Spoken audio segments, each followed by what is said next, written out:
Enterprise resource planning or ERP systems have been on the scene for many years, now spitting out and consuming data on a range of functions from the production floor to the finance office. Now, with the rise of the Internet of Things, otherwise known as IoT, an entire new frontier is opening up. However, so far there's precious little connectivity between the older world of ERP and this new frontier of IoT. Deirdre Fryer, production manager for Africa at the SYSPRO Africa, joins us to discuss how SMEs can leverage the combination of IoT and ERP to gain better business intelligence and compete with larger business. Thank you very much for joining us.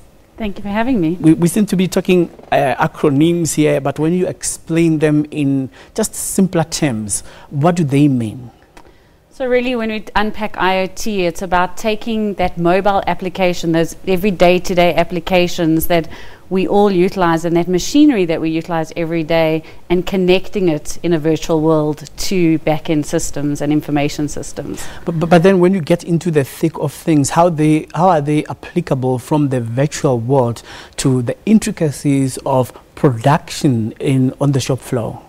So there's so much happening in production on the shop floor, and historically what we've had to do is manually capture all that information and put it into systems so that we can analyze it and pick up trends and anomalies quite quickly. That delays time.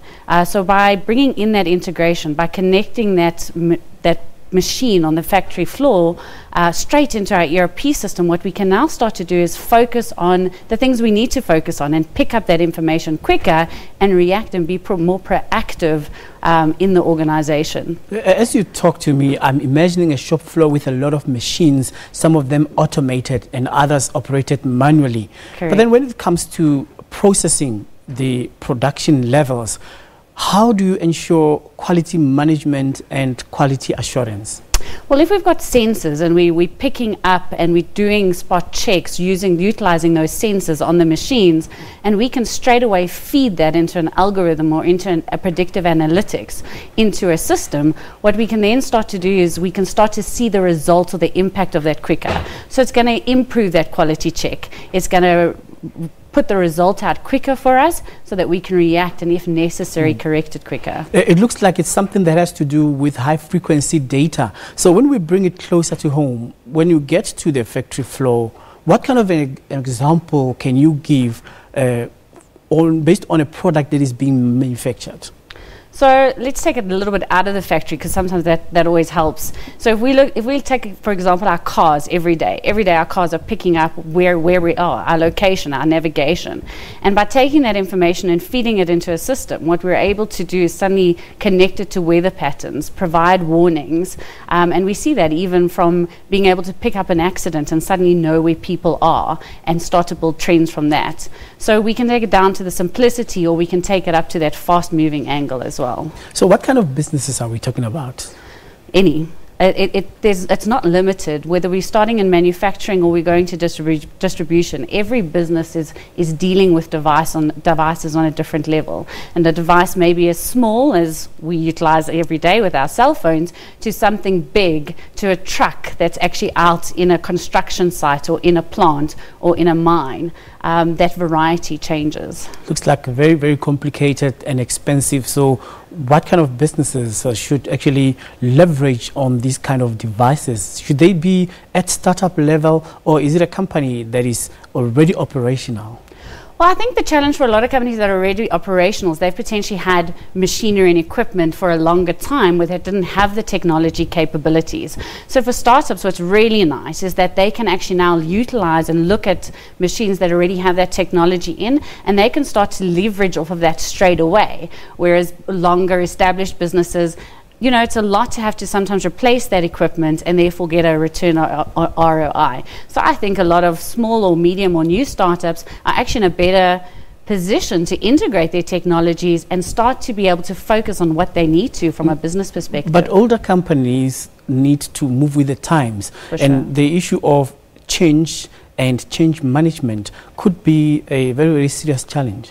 It is. It's definitely a constraint, but one has to really really understand the value one's going to get out of information. It's not just about a tick box of saying, oh, we've integrated systems or we've integrated devices and equipment. It's about what value is it going to bring to us? Is it going to help us react quicker as an organization and make better business decisions? And if that's what's going to be answered, if that question's going to be answered, that's what we need but to small enterprises do. do not have enough money. So is this really an expensive venture? No, because every device, every equipment nowadays, it's built in. So it's not that they're spending extra on getting the equipment that has the capability of the technology. It's more about how they can integrate it to systems, which is becoming a lot more simple in day-to-day environments. So now, is this something new? Is it an imported technology? And do you think that African or South African companies are beginning to get exposure to this kind of technology? So it's definitely not new. It's been around for many years. I think what is new is realizing the value that it can give to an organization.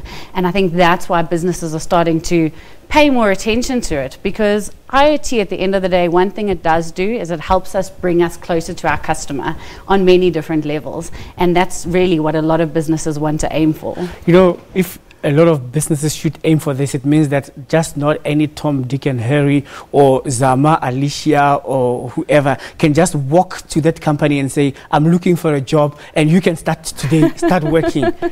No, but it can, because it helps us get more insight. So it helps me become more aware of what's going on, so I can get to answers quicker and I can react quicker. And training may take a long time. Training For you to be able to perform.